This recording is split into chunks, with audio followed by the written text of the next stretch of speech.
Welcome to the February 2021 update for the CTT China Tourism Training Edition 2021.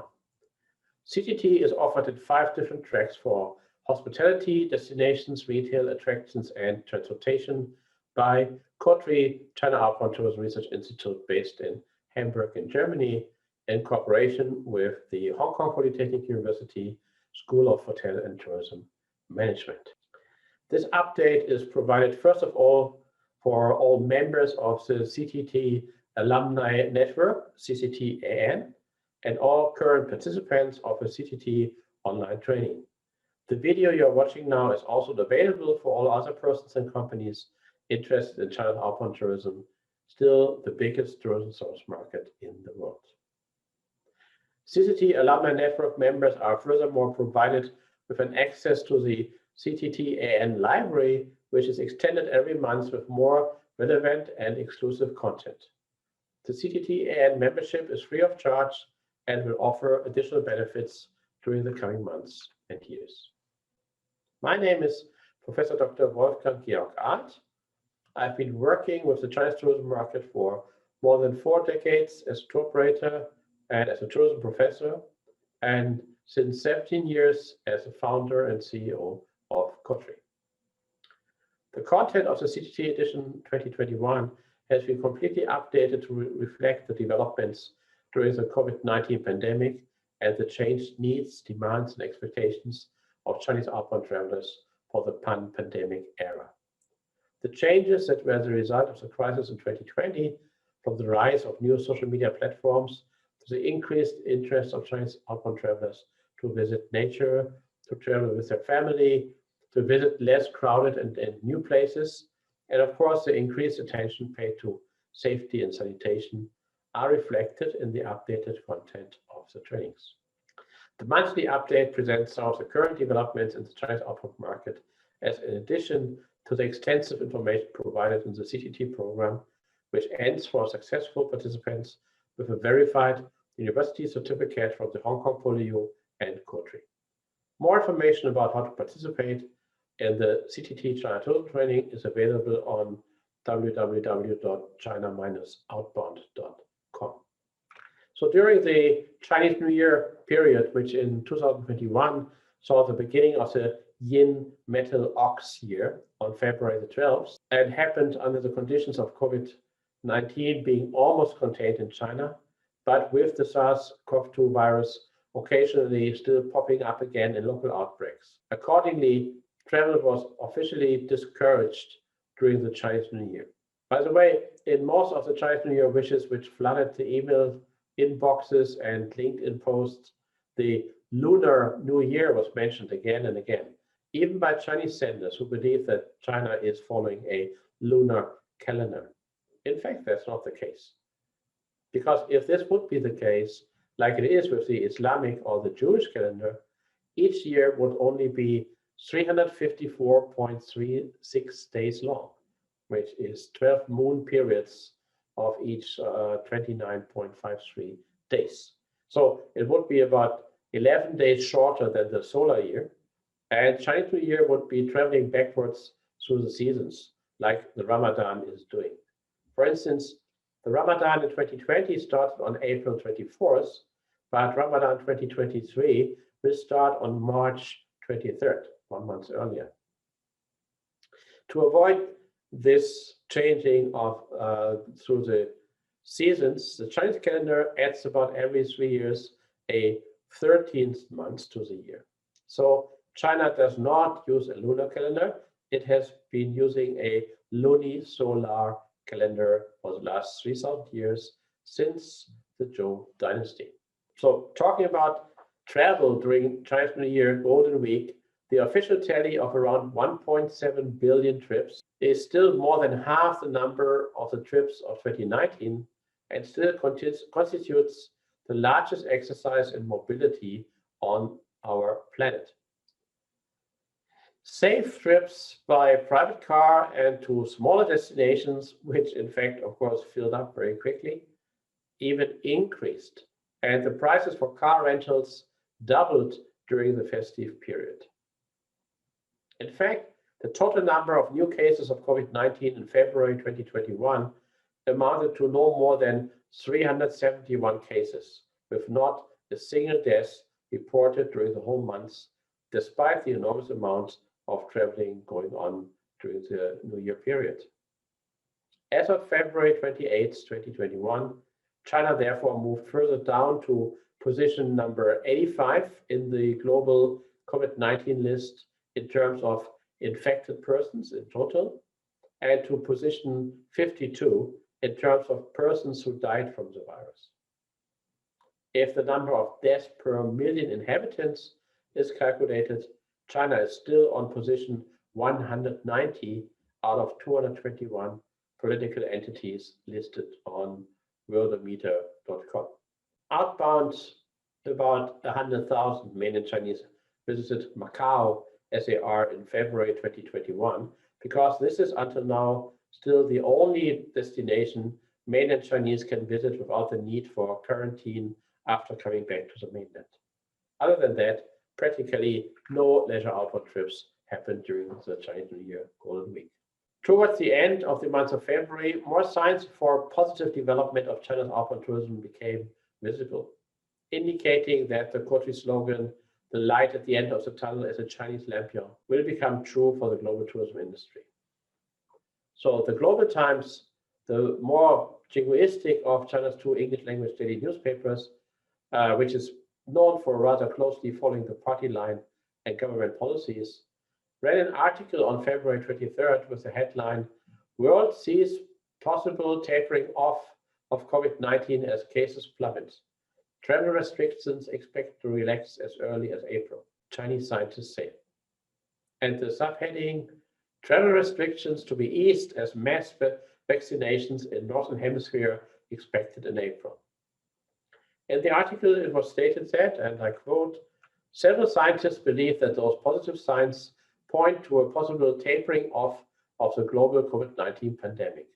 They pointed out that implementation of stronger public health measures, stricter adherence to the rules born out of fear of faster spreading variants, and the natural seasonality of coronavirus have all played a constructive part in the recent decline." A Beijing-based immunologist even predicted that global travel restrictions will start to be eased in April if the positive trends continues in the Northern Hemisphere. And he is quoted as saying, "Based on the current pace, most wealthy countries and countries with frequent people exchanges will realize mass inoculation by April or May this year. And that would pave the way for international travel," said the immunologist, according to Global Times, who spoke under the condition of anonymity. But obviously, there is no condition of anonymity in Chinese government media. The article can rather be seen as an early indication of the Chinese government's reaction to the growing demand of Chinese outbound travelers to be allowed to resume international travel once vaccines and increased tests bringing the COVID-19 infection risk to manageable levels. Bubbles will probably be the first step taken to open up destinations considered safe to vaccinated and tested Chinese travelers. This will include not the least the more than 50 countries for which China is providing its own vaccines. Several of them, including Senegal, Morocco, Zimbabwe, and Colombia, already got their first plane loads of the coveted stuff. At the same time, the Randall Review summarized the finding and forecast of the China Tourism Academy in their new Blue Book of China's Tourism Economy, which is edition number 13, hopefully a lucky one.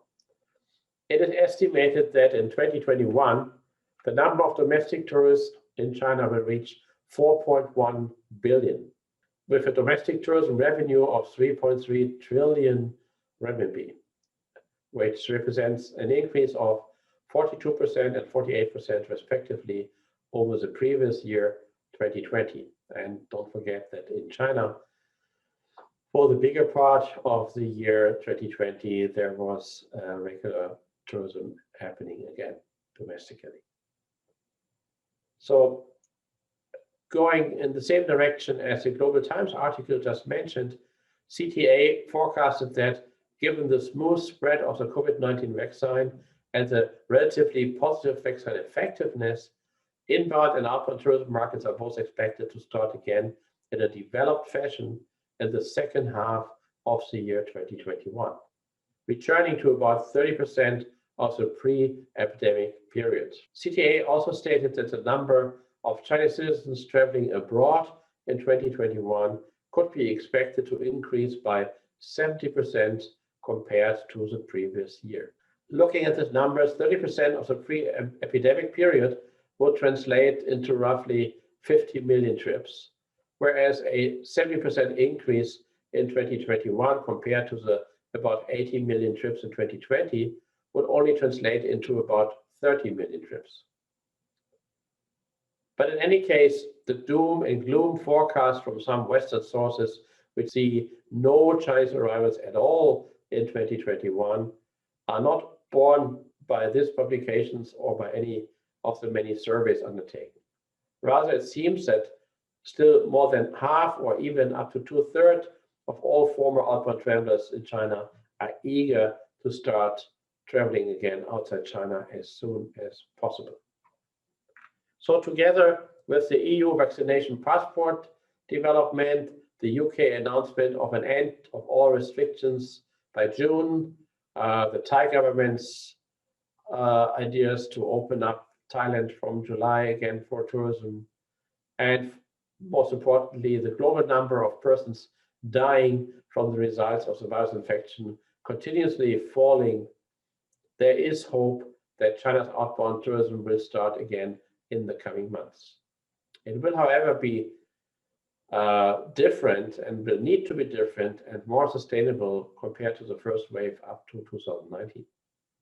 Chinese travelers' demand has changed and new opportunities exist for a more satisfactory tourism for both guests and hosts.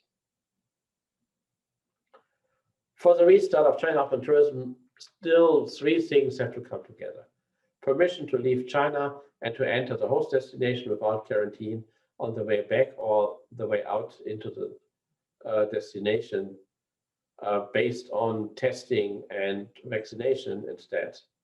The re-establishment of connectivity with enough air connections available again, and most importantly, the trust of the Chinese outbound travelers in the safety of the destination. Progress in the results of accelerating vaccination programs and the restart of global aviation should take care of the easing of access of Chinese travelers to other countries, affordable air travel, and regaining trust. During this month of February, COTRI started an advantage tourism pilot project for Tour España, which also already shows the mood change in the tourism industry with the restart of tourism showing up on the horizon. The idea that things have to be different in the future from how they were in the past is widely shared, also as we found in Spain. The country may have been a latecomer at the Chinese outbound market. In 2013, only about 250,000 Chinese arrivals to Spain were registered, much less than other similar European destinations could welcome. But by 2019, Spain had caught up with them with almost 700,000 Chinese visits to Spain. However, most of the visitors from China were directed to the major non-beach destinations, that is Barcelona and Madrid, and they were also encouraged to travel during the main season. So contributing rather to over-tourism than to the regional development of less visited areas or the mitigation of seasonality.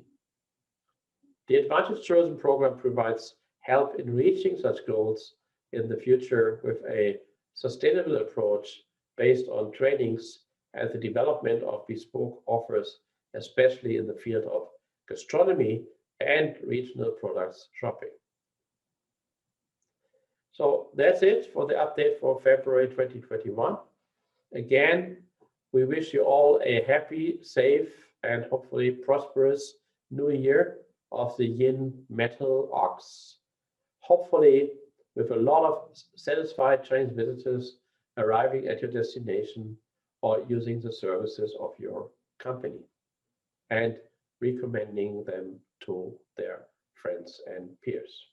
As always, please also have a look at the many other videos on the COTRI YouTube channel, including the editorials of COTRI Weekly, and also add additional information you can find on my LinkedIn posts and on China-outbound.com. Thank you very much.